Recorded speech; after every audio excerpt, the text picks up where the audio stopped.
Thanks again for tuning in to Jeeps Rock.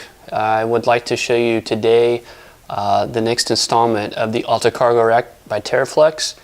In the previous video we showed how to assemble it, and now we're going to go ahead and show you how to install it. So let's go ahead and get started. First thing you need to do is you're going to need to go ahead and remove this rubber stopper,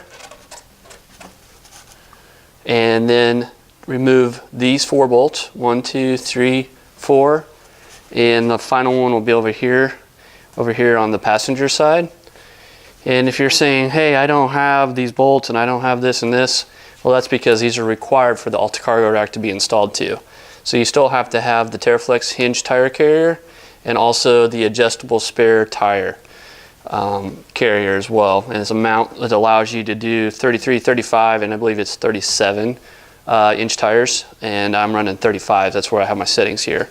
So I'm just going to go ahead and show you what I'm going to be using this today is actually an air tool, and the only way I can do that is I'm actually using a onboard ARB system, the dual compressed version, and normally when you try to use that there's just not enough volume for that to work because there's nothing to store all that air. So what I've done is I've actually got an onboard system, and what I've done is I just put a 2-gallon tank mounted over here on the side, and I actually have a video previously I've created for that as well. So please look at my channel if you'd like to know more about the full onboard system with the 2-gallon tank here on the side.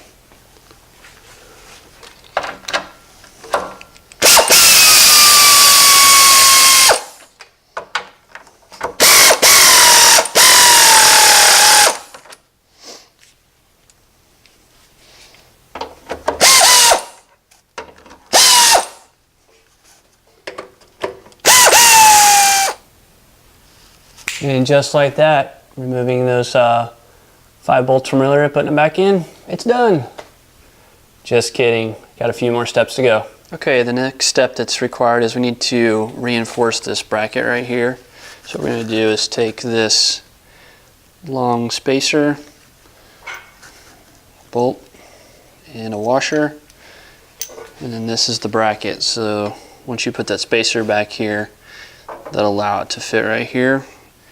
Put some 3/8 bolts here on the other side and tighten it up. If you'll recall, when we started first of the video, we have mentioned about taking out the rubber stop, and that's the reason why we're doing this now. We're now on the driver's side and we're just about finished. What we need to do now is, TeraFlex was nice enough to provide a spacer, but on top of that they were always cautious about your paint, don't want to scrape it up, so there's also a rubber washer that sticks to the back here. So what we're going to do is just slide that through here, throw the bolt, and then in just a second we're going to open up the back tailgate, and that's where you're going to have to go on the back side of this and put a nut and bolt, and you're just about finished.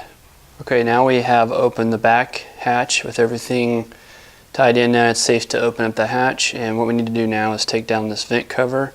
And what I've got is just a pry tool. It's actually a plastic pry tool, so plastic keeps the plastic from actually being marred or scarred. So you just need to take it lower left and work your way around until you can pry this off.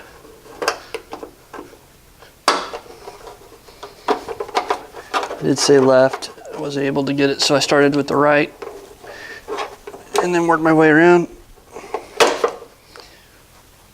And if you do it properly, you won't break any of those tabs. So you want to always start on the left and work your way around and then just pull out.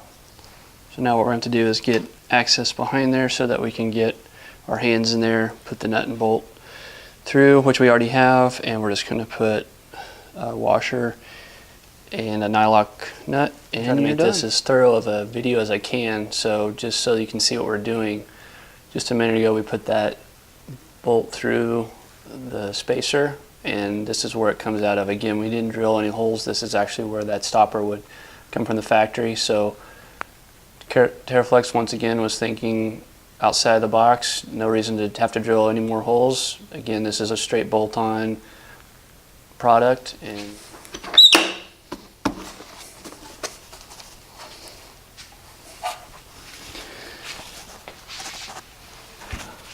Okay, so there you go. Another successful install on Jeep's Rock. I hope you enjoyed it. Hope this helped you out. And hope I see other ones out on the trail running this same Alta Cargo Rack. It's really beefy, really solid. Again, it's going to hold 3 action packers. And over here on the left of me, I've got a rotopack already installed. So all I need to do is just bolt up the tire and hit the trails. Thanks again for watching.